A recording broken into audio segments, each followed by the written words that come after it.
Bienvenidos a mi canal de clases de lengua y literatura española. Yo soy Catalina Montero y en esta entrega vamos a ver la historia y la evolución de la lengua aplicable al español o el castellano. No te vayas, quédate. Si no te has suscrito todavía, te animo a que lo hagas. Empezamos. Para empezar, tenemos que definir qué es el lenguaje, la lengua y el habla. El lenguaje es el conjunto de sonidos articulados con los que el ser humano manifiesta lo que piensa o siente. La comunicación es una de las funciones del lenguaje. Sin embargo, para que tenga la comunicación lugar, los hablantes deben compartir un código común. Es decir, los hablantes tienen que conocer la lengua en que se está produciendo este intercambio lingüístico. La lengua es el código que permite la comunicación entre las personas. Sin embargo, existen factores geográficos y sociales que pueden modificar una lengua. Si esas diferencias solo son pequeñas alteraciones que no producen una escisión plena, se llama dialecto. Por lo tanto, el lenguaje es un organismo como tal. Nace, crece, se desarrolla y si deja de usarse desaparece. Y la lengua se desarrolla a través del habla. Existe un sentido genético al hablar de las lenguas, es decir, cada lengua procede de otra, la lengua madre, y tiene sus lenguas regionales que se forman gracias a su dispersión geográfica. Así, por ejemplo, el latín fue la lengua que se habló en todos los territorios del Imperio Romano y que se impuso a las lenguas que existían en los lugares conquistados. Pero a medida que transcurría el tiempo, el latín sufrió modificaciones debido a diferentes razones, ya que la distancia a Roma permitía que se relajaran las normas gramaticales o la influencia que ejercían sobre el latín las lenguas y dialectos regionales y la propia naturaleza evolutiva de la lengua. Por tanto, como consecuencia, el latín adquirió grandes diferenciaciones que provocaron la aparición de numerosos dialectos. Las lenguas que surgieron del latín son las llamadas lenguas románicas o romances. Y para conocer el origen del latín y de las lenguas románicas hay que remontarse al tercer milenio antes de Cristo, cuando el pueblo indoeuropeo estaba asentado entre el centro de Europa y el Cáucaso. Entre el tercer y segundo milenio antes de Cristo, estas tribus fueron emigrando hacia los territorios de Europa, Asia e India. Estos pueblos hablaban una sola lengua, que es el indoeuropeo, del que derivó el latín. De este, a su vez, surgieron las lenguas románicas. Existen muchas razones por las que una lengua evoluciona. Los factores lingüísticos que se producen por el contacto con otras lenguas. Y aquí tenemos que hablar de sustrato, que es la influencia que ejerce una lengua en otra instalada posteriormente en el mismo territorio. Y tenemos que hablar de superestrato, que es la influencia que ejerce una lengua que se ha extendido por un área geográfica distinta de la propia, en la que se habla otra lengua y a pesar de eso termina desapareciendo. Tenemos que hablar de factores históricos y geográficos, ya que la evolución de las lenguas puede deberse a factores históricos. Por ejemplo, en Europa se hablan distintas lenguas procedentes del latín, debido a la conquista romana y a factores geográficos, por ejemplo. Cuando hablamos de la lengua vasca, ¿no?, que sobrevivió porque la zona permaneció aislada durante esa romanización debido a su difícil acceso. Factores políticos. Pues en ocasiones hay lenguas que se prohíben o quedan restringidas al ámbito familiar, mientras que otras son las oficiales del país y se usan en la administración, en la educación, en la cultura, etc. Y tendremos que hablar también de factores socioculturales, ya que a veces algunas variedades lingüísticas son utilizadas por un grupo social o culturalmente más prestigioso y se les imita abandonando otras formas peor consideradas. Lengua y dialecto. La lengua es la base de la identidad de las personas y de los pueblos, y el uso que se hace de la lengua puede llegar a permitir que sea aceptado por un grupo o no. La adaptación lingüística es un elemento fundamental que hace que nos sintamos integrados en nuestro entorno. Por tanto, la lengua define nuestra identidad personal y también cultural, y se tiende a establecer siempre una equivalencia entre la lengua y la nación, suponiendo que donde hay una lengua debe haber una nación o viceversa. Pero la realidad demuestra que no siempre es así, ya que en el mundo se hablan más de 7.000 lenguas y apenas hay naciones que sean monolingües. Las fronteras lingüísticas no coinciden con las lenguas geográficas o políticas. Los hablantes de un dialecto, como una variedad geográfica de una lengua, cuando se valora positivamente, tiende a marcar ciertas peculiaridades para enfatizar su idiosincrasia.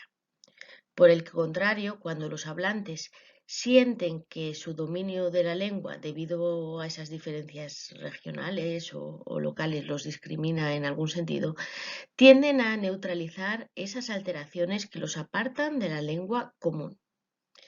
En el uso de un dialecto o de una lengua, además de los factores históricos que hemos visto anteriormente, intervienen distintos elementos como pueden ser el contexto comunicativo, el receptor, la finalidad que se persigue, etc. Lengua y región. La lengua real que empleamos está marcada por ciertas variedades más o menos diferenciadoras. Tenemos las variedades diatópicas que se producen en el área geográfica en la que vivimos, variedades diastráticas que se derivan de la cultura que se posee o del grupo social al que se pertenece, y variedades diafásicas que se refieren a la forma en que se usa la lengua, pues depende de la situación en la que se produce la comunicación. Pero, a pesar de estas diferencias que dan lugar a las variedades, subsiste una unidad común que permite entendernos y compartir un mismo ideal de la lengua, en este caso, el español. ¿Pero qué hablamos? ¿Español o castellano? Bueno, pues en términos generales, el nombre del idioma se identifica con el país donde se habla. Por ejemplo, el italiano en Italia, el francés en Francia, el ruso en Rusia, el alemán en Alemania, etc. Pero en este caso tenemos cierta controversia con la denominación de español o castellano. Bien, pues recibe el nombre de español porque es el idioma que se habla en España, y aunque se originó en Castilla, la lengua que se habla en la actualidad se ha ido enriqueciendo con las aportaciones lingüísticas procedentes de todas las regiones, tanto de la península como de Hispanoamérica.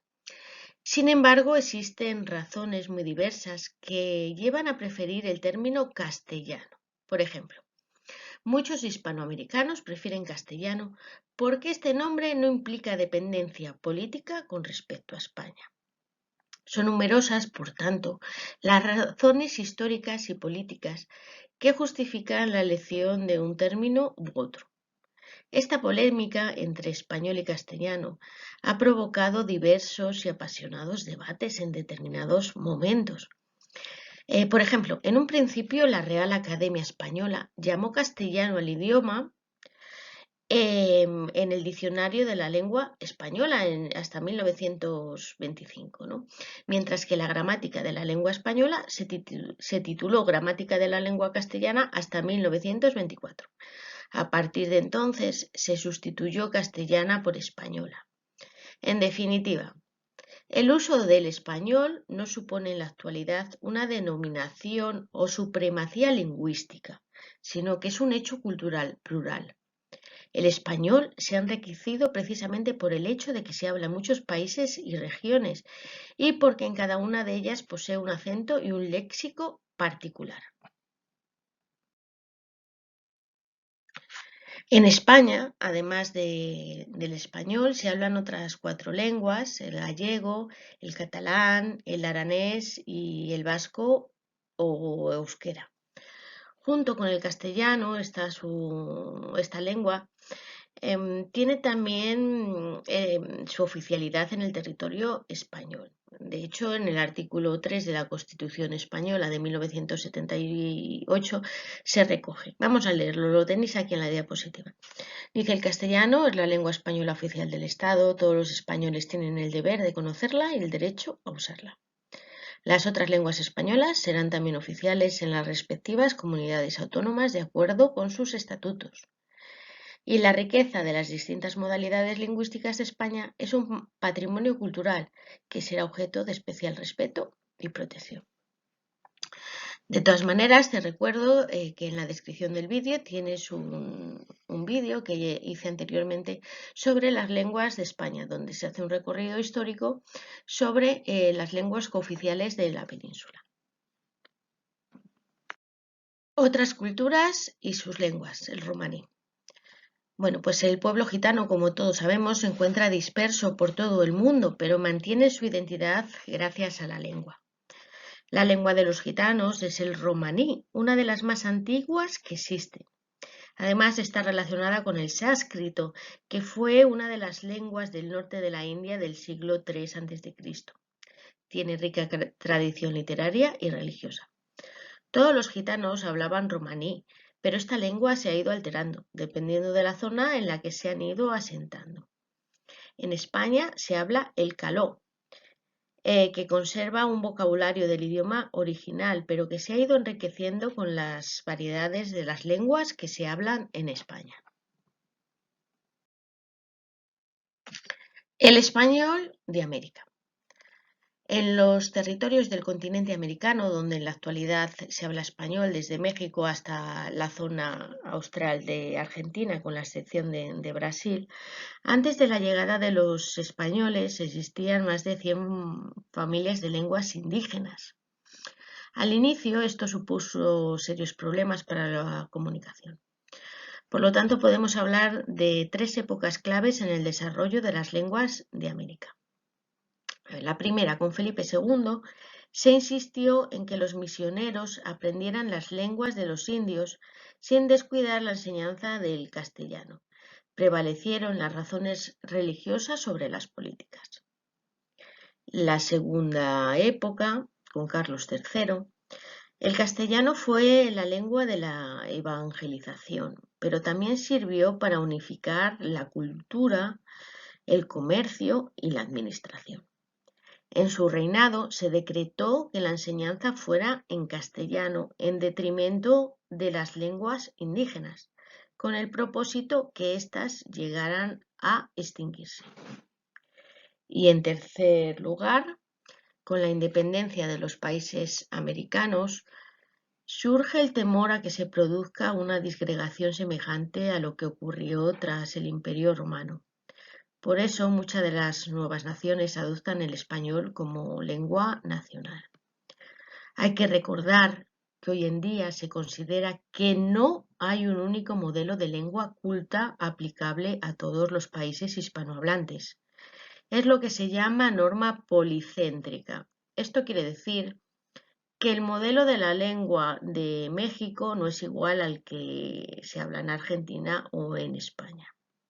Por ejemplo, en España se admite como parte de la norma el leísmo de la persona en singular, por ejemplo, a Juan Leví, mientras que en México o en Argentina este leísmo no forma parte de la norma culta. Hoy en día, algunas zonas de América tiene rasgos bien definidos, como el del Caribe, el de los países andinos, por ejemplo, o el río Platense. Hay rasgos fonéticos, como es el seseo, es decir, la pronunciación de la Z y la C como una S, ¿no? En zapato por zapato, o hay rasgos morfosintácticos, como la verbalización del adjetivo, ¿no? Me miró feo. Otro ejemplo, o la anteposición del posesivo, ven mi amigo en vez de ven amigo mío. También tienen rasgos semánticos, procedentes de las lenguas amerindias como guajalote, chacra, etc. Las lenguas indígenas Son las que se hablaban en América antes de la colonización, y aunque la mayoría se han perdido, algunas sobreviven y por ello se deben preservar. Forman parte de la herencia cultural de la humanidad. Y las principales lenguas indígenas de Hispanoamérica son el guaraní, el aymara, el quechua, el natual y el maya. Es difícil establecer una cantidad fija de hablantes, sobre todo porque las comunidades de estas lenguas permanecen aisladas y es difícil establecer un censo o una alfabetización que nos permita acceder a datos fidedignos. Y hasta aquí el vídeo de hoy. No te olvides darme un me gusta, suscribirte a mi canal y recordarte que en el Facebook existe un grupo anónimo, Clases de Lengua y Literatura Española, donde además participan diferentes docentes de todo el mundo. Hasta pronto.